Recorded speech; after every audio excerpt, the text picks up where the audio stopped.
All right, welcome to Hoops Tonight, presented by FanDuel here at The Volume. Happy Wednesday, everybody. I hope all of you guys are having a great week so far. Real basketball is right around the corner, guys.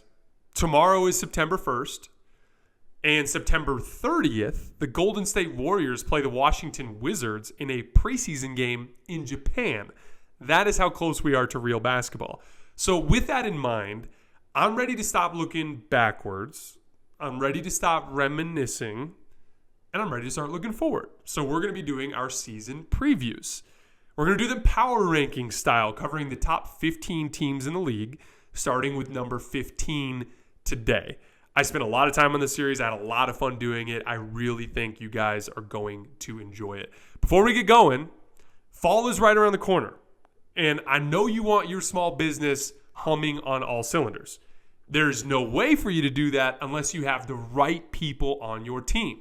LinkedIn Jobs is here to help you do that fast and for free. My wife runs a small business here in town, and I hear about it every day when she gets home from work. And it's amazing how having the right person in a role can go so far towards making your day-to-day operations so much easier. You can create a free job post in minutes on LinkedIn Jobs to reach your network and beyond to the world's largest professional network of over 810 million people. Then add your job and the purple hashtag hiring frame to your LinkedIn profile to spread the word that you're hiring so your network can help you find the right people to hire. Simple tools like screening questions make it easy to focus on candidates with just the right skills and experience so you can quickly prioritize who you'd like to interview and hire. It's why small businesses rate LinkedIn Jobs number one in delivering quality hires versus leading competitors. LinkedIn Jobs helps you find candidates you want to talk to faster. Did you know every week nearly 40 million job seekers visit LinkedIn?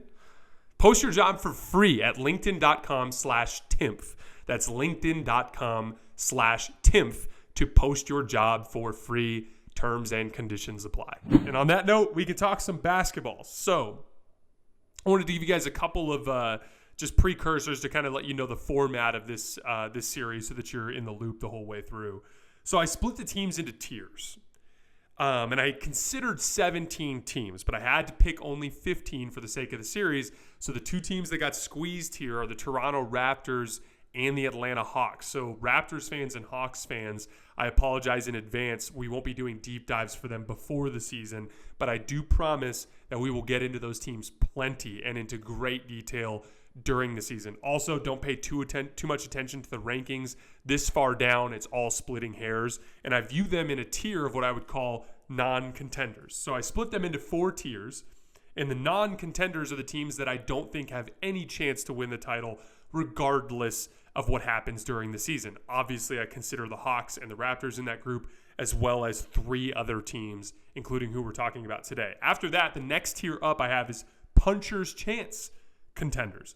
These are teams that I don't think have enough talent necessarily to hang with the top teams in the league, but they've got a crazy talented superstar that could get hot and carry them through a series, or maybe 2 superstars, or there's something with the team where if they get hot, they could potentially knock someone out if some things break right. Above that, I have the if things go right contenders. These are teams that have tons of talent. When you look at the roster on paper, you're like, man, they're just as good as the top teams in the league, but there's tons of question marks to go with that, whether that's health question marks, whether that's personality question marks, whether it's you don't like, or I'm not a huge fan of the coach or the system or what their basketball identity is. Those are teams that talent's not the issue. They just need things to break right for them within the locker room and on the court for them to win the title. And then obviously my top tier is going to be top tier contenders. These are bona fide contenders. If anything goes their way during the season, they will absolutely be in play, probably playing in the conference finals. And these are the teams that I view most likely to win the title. So I'll kind of, as we're working our way through the videos, I'll kind of inform you which tier the teams land in. Today we're starting with number 15, the Chicago Bulls.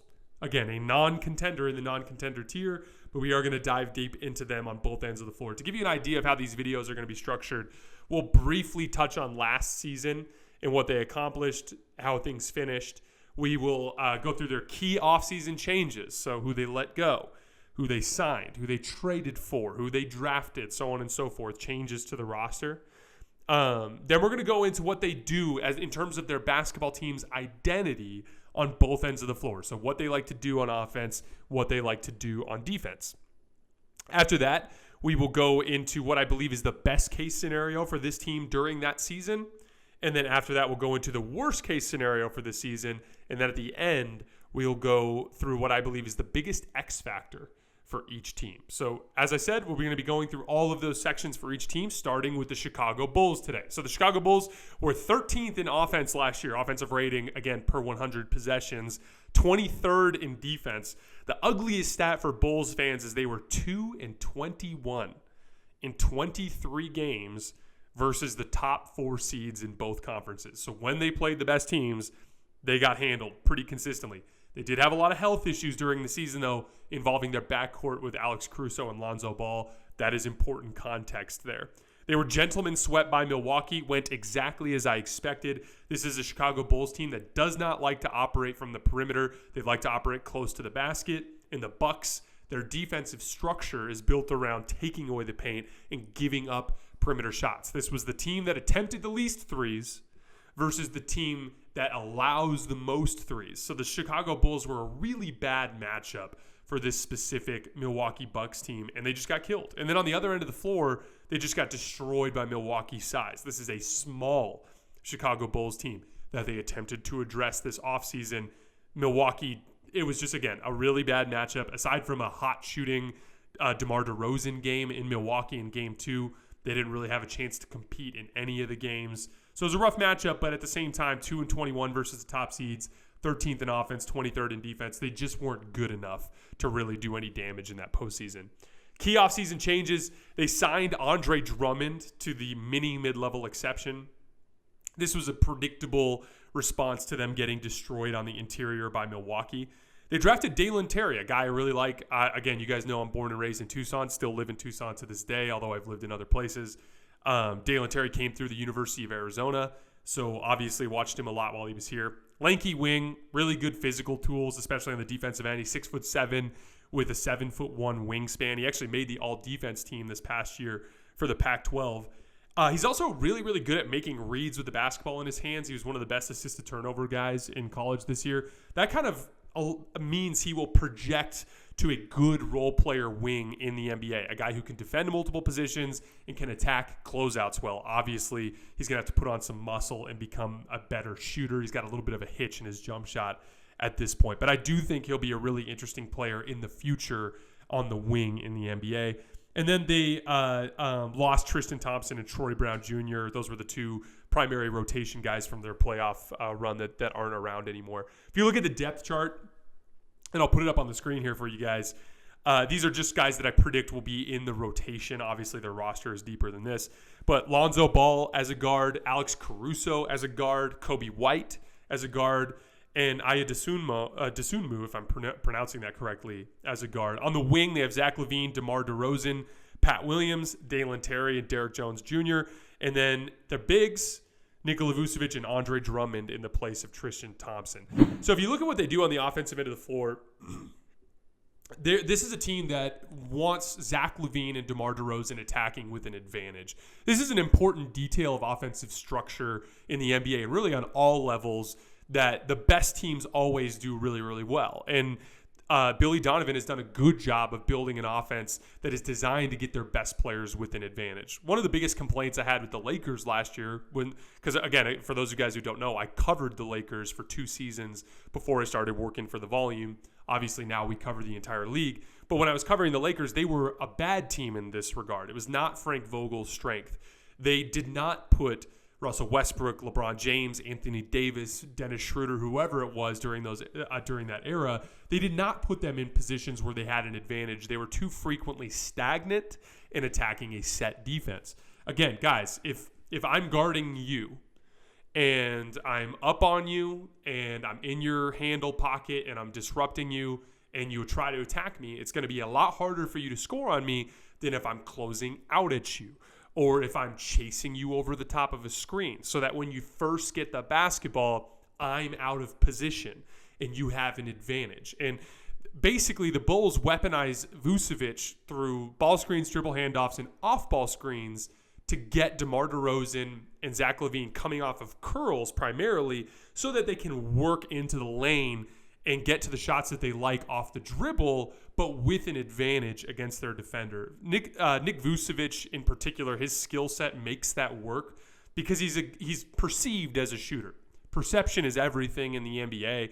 He actually wasn't a great perimeter shooter last year. He only shot 31% from three, just under 32% on catch and shoot threes. So in the results, it wasn't showing up, but he was attempting almost 5 threes per game. So he's a high volume guy, and the league perceived him and guarded him like he was a shooter. Again, I've talked to you about this on the show, but that matters way more than actual shot result. For years there, Rajon Rondo was hitting close to 40% from the three-point line, but nobody was guarding him out there. So all it was really manifesting as is 40% on these wide open threes that would disrupt the flow of an offense. Kyle Kuzma, on the other end, always shot in the low 30s until his last year with the Lakers. But he was aggressive. He looked confident. His perception around the league was that of a shooter. And so teams would guard him as though he was a shooter. Nikola Vucevic is guarded as a shooter, and that makes it really difficult to guard those screening actions. So let's just look at off-ball screens, for instance, because we've spent a ton of time talking about on-ball actions on this show. But let's say that I've got Zach LaVine in the left corner, and Vucevic is going to go down and set a screen for him. Alex Caruso's got the ball at the top of the key, and he's going to hit Zach LaVine coming off of that screen. So typically what a screen defender will do is they will either hedge, so they will come out from the screen to force Zach LaVine to come further out rather than curling around, or they'll drop to stop the curl so that when Zach LaVine curls around, he's curling right into a defender. That's what you want to do in that situation. But Nikola Vucevic will frequently slip those screening actions to the three-point line, and the Bulls will hit him in those spots because he's a high-volume three-point shooter. As a result, it makes it harder for that screen defender to hedge or to drop as the guy's curling around because he's leaving Nick Vucevic wide open for a jump shot. So as a result, LaVine and DeRozan are frequently coming off of these pin downs and dribble handoffs and things like that with a lot of space to operate. That if you watch the Bulls on offense, that's their primary attack. Whether it's Lonzo when he's healthy or Alex Caruso ran point for most of the end of the season, he'd bring the ball up the floor and basically hit DeRozan or LaVine coming off of a screening action. That would be how things would start. And then as the defense would collapse and get into rotation, they would attack closeouts around that to get what they want. A strength of this roster has, well, I'll go, after we rip through these, I'll kind of briefly summarize what their strengths and weaknesses are. Well, one of the strengths of this roster is with Lonzo Ball, with Alex Caruso, with Kobe White, with Pat Williams, with DeMar DeRozan, with Zach LaVine. They have a lot of guys who are really skilled from the perimeter. You know, Alex Caruso is a fantastic cutter, and he's a very good passer for the position at this point, and he's got good size. Lonzo Ball is an excellent passer in open space situations. Kobe White's skilled. Pat Williams is showing a lot of polish. I've been really interested watching him this summer. That puts them in a position where they have a lot of players who can extend the advantage. So you can imagine Zach LaVine comes off of that curl. The big doesn't help because he's staying home with Vucevic. LaVine gets into the lane. The team helps. LaVine will kick to the corner. Now all of a sudden you've got 3, 4, 5 guys on the floor that are great at extending the advantage, attacking that closeout, further compromising the defense to get an extremely high-quality shot. You know, Alonzo, one of the reasons why I think it's so important for him to get back is when you look at this team, they should be a better fast break team. They should be a team that plays with more pace. They were 14th in pace this year and 13th in fast break points scored per 100 possessions. When you look at their roster construction, they're not a big team, right? Like Vucevic last year was their only competent big. They played Tristan Thompson, but he wasn't great. Drummond changes that a little bit. But what they are is a fast and athletic team. You know, Lonzo's a good athlete. Alex Caruso's a great athlete for the position. Zach LaVine's one of the best athletes we have in the league. DeMar DeRozan, excellent athlete.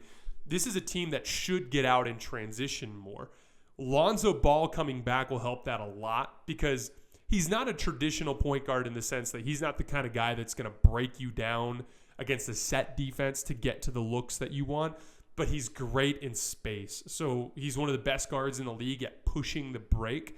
He doesn't, every time that he sees an outlet pass up the floor, a wing running on the left side or on the right side, or a big running the floor, he lets it fly, knowing that he can get it back to run offense if the defense does get back and shut down the break. But getting him back in there to help them push the break more will help them actually take advantage of the strengths of their roster in terms of speed and athleticism.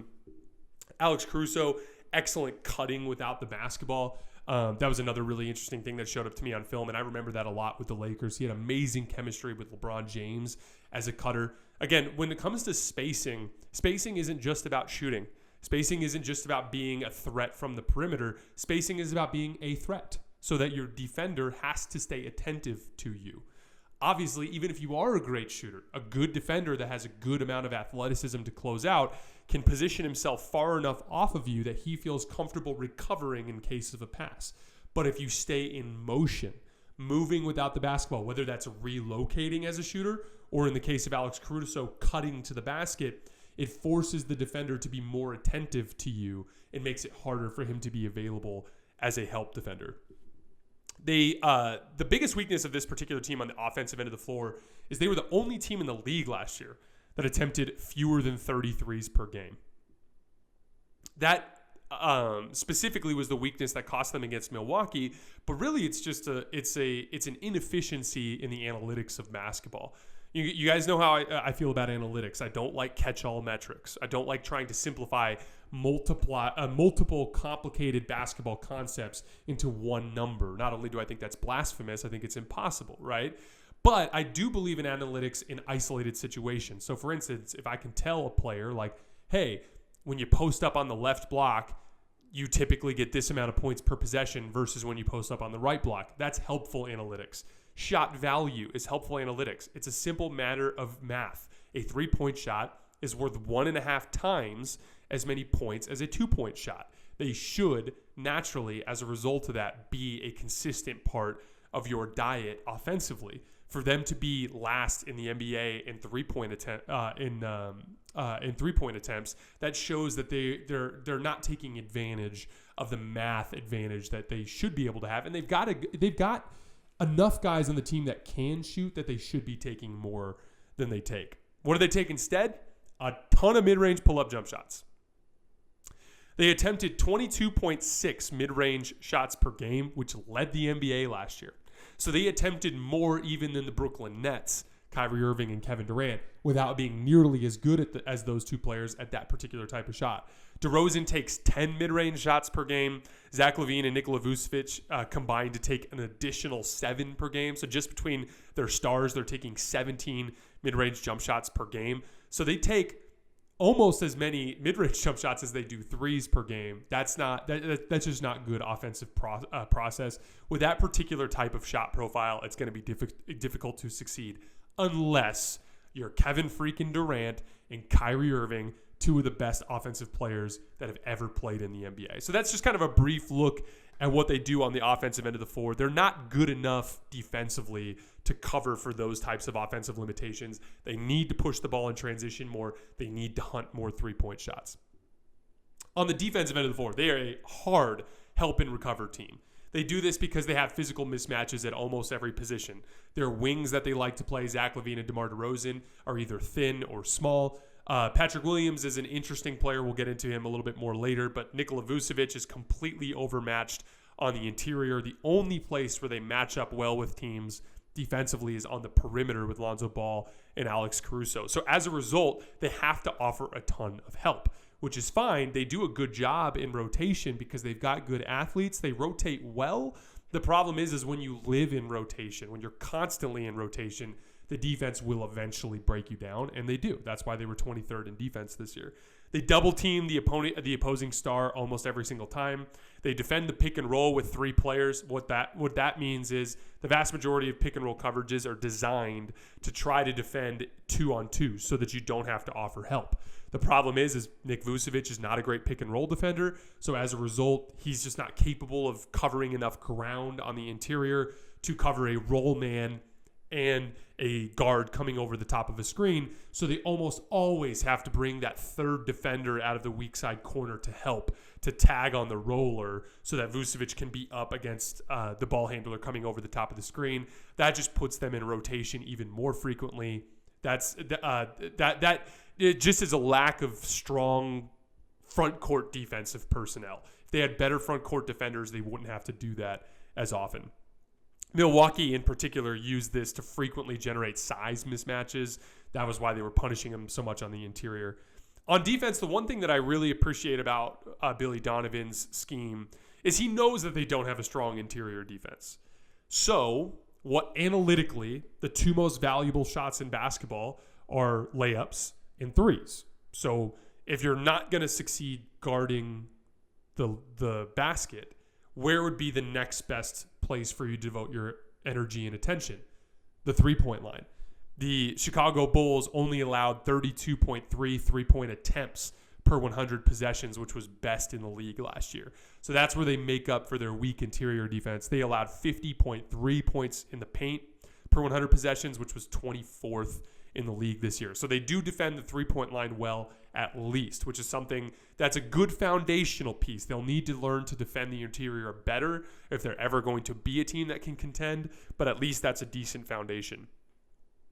The interesting part about this Chicago Bulls defense is it's not really fair necessarily to evaluate them based on last year's results without Lonzo Ball, because the whole construct of that team was designed to make up for Nick Vucevic's problems as an interior defender by defending at the point of attack better. So if you lack interior size, if you don't have a great rim protector, you can still have an elite defense by being a great perimeter contained team. The best example of this is the Los Angeles Clippers, a team that has never had a dominant interior presence during this Kawhi Leonard era. I like Ivica Zubac. He's just not that guy.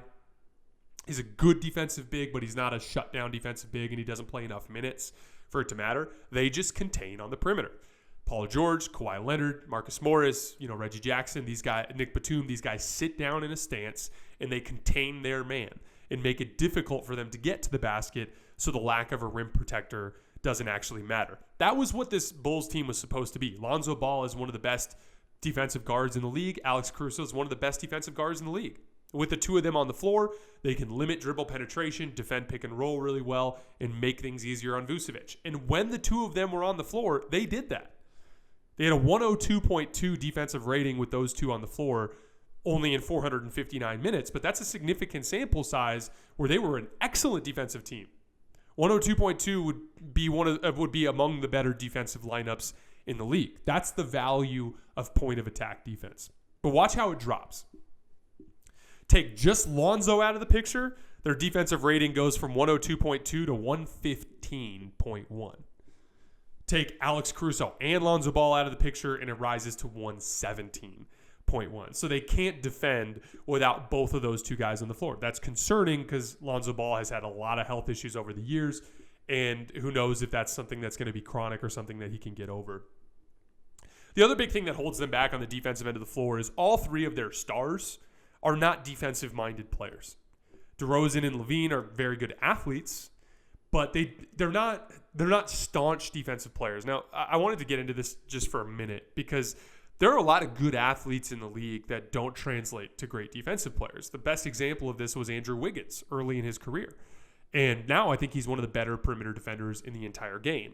And it's because he's learned the delicate balance of being physical on the defensive end without fouling. If you're a good athlete, you can be a good defensive player, but you won't be unless you're willing to get physical. And so many offensive-minded players, they shy away from contact on the defensive end of the floor for good reason. They have big offensive responsibilities. They don't want to waste energy getting into a physical melee 60 possessions a game on the defensive end of the floor. I get that. But that's the difference between the greats and the goods. The great stars in the NBA, they are willing to devote resources in that direction. They're willing to be physically imposing defensive players, and as a result, they help their teams on that end. Even though they have less energy for the offensive end, it helps the team in the aggregate. Zach LaVine's very thin, but he can be a little bit more physical than he's been. DeMar DeRozan is a good, strong athlete. he should be a much, much better defensive player than he is. The best example to kind of give you guys an idea is like, you drive to the basket at me. I can either slide with you, and then when you really start to get aggressive, just give ground and get into rotation, or I can choose to hold my ground, meaning maybe I stick my hand out there and hand check you a little bit. Sometimes that'll get called a foul. A lot of times it won't. When you hit my shoulder, maybe instead of giving ground with my shoulder, I hold my ground with my shoulder. Sometimes I'll get a foul call. Most of the time I won't. Being more willing to hold your ground on the perimeter will be so much, again, like they're the 23rd ranked defense. Lonzo is coming back, but this team will never be as good as they need to be on the defensive end of the floor until DeMar DeRozan and Zach LaVine take defensive perimeter contain more seriously on the defensive end of the floor. And then Nick Vucevic, it's not really a technique thing. He's just bad. He's just completely overmatched physically at the position. He's not as big as the biggest bigs, and he's not as athletic as the most athletic bigs. So on a night in, night out basis, he's just completely overmatched physically. Andre Drummond, look, I covered him with the Lakers. I've covered him throughout the league over the last few years. He has his moments defensively, but for the most part, he's not a guy you can count on in that regard. The interesting guy to watch for Chicago's development is going to be Pat Williams.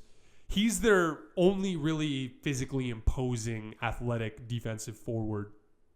Now, Giannis obliterated him in that first round playoff series, but he also was toying with Jason Tatum and Jaylen Brown in those matchups in the conference semis. So I don't look too much into that. But he's the guy to watch looking forward. If he can put on a little bit more muscle and become the defensive player that he's capable of, that will go a long way towards helping them. But the bottom line is, on the defensive end of the floor, with Nick Vucevic in your lineup, you cannot allow dribble penetration. If you do, they will score in the paint consistently. You have to be a team that embraces dribble contain. Getting Lonzo back will help that, but Zach LaVine and DeMar DeRozan have to embrace that to a certain extent. So quickly in summation, if I had to rip off their strengths and weaknesses, their strengths are they have a lot of guys who can dribble, pass, and shoot, so they could be a great drive and kick team. They have an excellent defensive backcourt. They're a good defensive rebounding team by percentage, and that should get even better with Lonzo Ball and Andre Drummond when they come back. Their weaknesses, their stars don't play any defense. They hunt inefficient shots. They shoot way too many mid-range jump shots for being a team that's not great at shooting mid-range jump shots. And their best lineup, so when they play Alex Caruso at the point guard, Vucevic at the center, and DeMar DeRozan, all three of those guys are iffy shooters for one reason or another. Caruso's percentages can be inconsistent. He's streaky. Vucevic is a willing shooter. He's guarded like a shooter, but he shot a really low percentage last year, only 31% from three. And then DeMar DeRozan just doesn't like to take them. So somebody in that group, whether it's Alex Caruso and Vucevic, I think that's the most realistic outcome. If Caruso and Vucevic can just shoot better from three, that'll go a long way towards helping them. All right, best case scenario. So if DeMar DeRozan and Zach LaVine make slight alterations to their shot profile, hunt more off the dribble threes rather than off the dribble mid-range jump shots, and embrace driving and kicking rather than driving and pulling up in the mid-range, so that they can start their drive and kick attack with all of their skilled perimeter players that they have. That should go a long way towards helping them on the offensive end of the floor. They need Lonzo Ball and Pat Williams to stay healthy. Pat Williams had an injury last year. Lonzo Ball has consistently been hurt.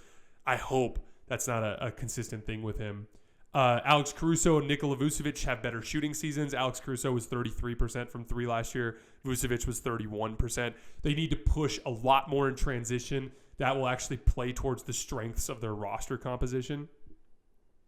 They need to become a team that embraces containing the dribble drive so that they're less reliant on help with Nick Vucevic on the back line. They need Pat Williams to take a leap, particularly on the offensive end of the floor. I was watching a lot of footage of him this summer. He's got a lot of fluidity.